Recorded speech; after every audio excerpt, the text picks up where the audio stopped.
నాడు తెలంగాణను తాగుబోతు రాష్ట్రంగా మార్చారన్న కాంగ్రెస్ నేడు మందుబాబులపై ఆధారపడుతుంది. అప్పట్లో బెల్టు షాపులను రద్దు చేస్తామన్న సీఎం రేవంత్ రెడ్డి ఇప్పుడు మద్యం అమ్మకాలను ప్రోత్సహిస్తున్నారు. జనాన్ని మత్తులో ముంచి ఆదాయాన్ని పెంచుకోవడమే లక్ష్యంగా పెట్టుకున్నారు. ఇక గత ప్రభుత్వంపై అడ్డగోలు మొత్తుకున్న ఓ వర్గం మీడియా ఇప్పుడు నోరు మూసుకుంది. మద్యం అమ్మకాలపై అప్పట్లో కేసీఆర్ను విమర్శించిన రేవంత్ ఇప్పుడు ఎందుకు మౌనం పాటిస్తున్నారని జనం ప్రశ్నిస్తున్నారు.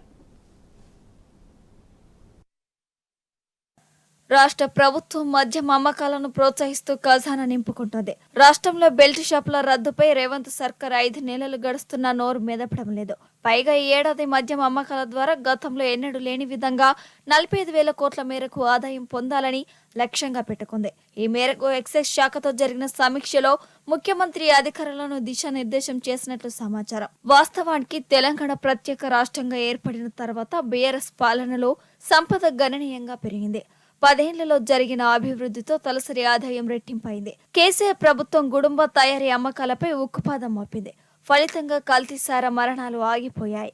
ఈ పరిణామాల నేపథ్యంలో రాష్ట్రంలో మద్యం అమ్మకాలు ఏటికేడు పెరిగాయని, ప్రభుత్వం ఉద్దేశపూర్వకంగా ఎవరిని ప్రోత్సహించలేదని విశ్లేషకులు చెబుతున్నారు.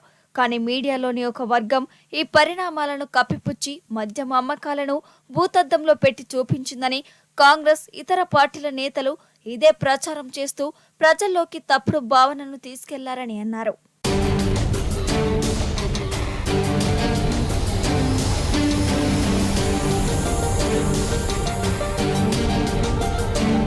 తాము అధికారంలోకి వస్తే మద్యం అమ్మకాలను నియంత్రిస్తామని చెప్పిన కాంగ్రెస్ ఇప్పుడు మద్యం అమ్మకాలపై వచ్చే నిధులపైనే ఆధారపడిందని విమర్శలు వస్తున్నాయి. అలవిగాని హామీలిచ్చి అధికారంలోకి వచ్చిన కాంగ్రెస్ వాటిని అమలు చేసేందుకు నిధులు వేటలో పడింది. వాణిజ్య పన్ను తర్వాత అత్యధికంగా డబ్బులు కురిపించే కల్పతరువుగా ఎక్సైజ్ శాఖను గుర్తించింది.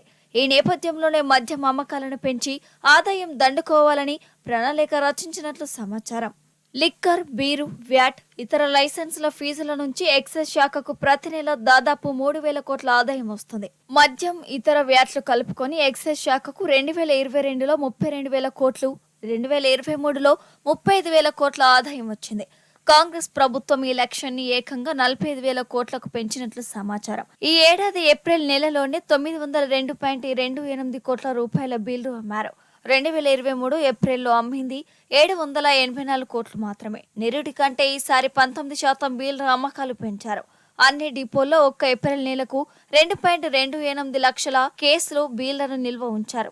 దీనిని బట్టే మద్యం అమ్మకాలపై కాంగ్రెస్ ప్రభుత్వం ఏ స్థాయిలో ఆధారపడిందో అర్థం చేసుకోవచ్చని విశ్లేషకులు చెబుతున్నారు.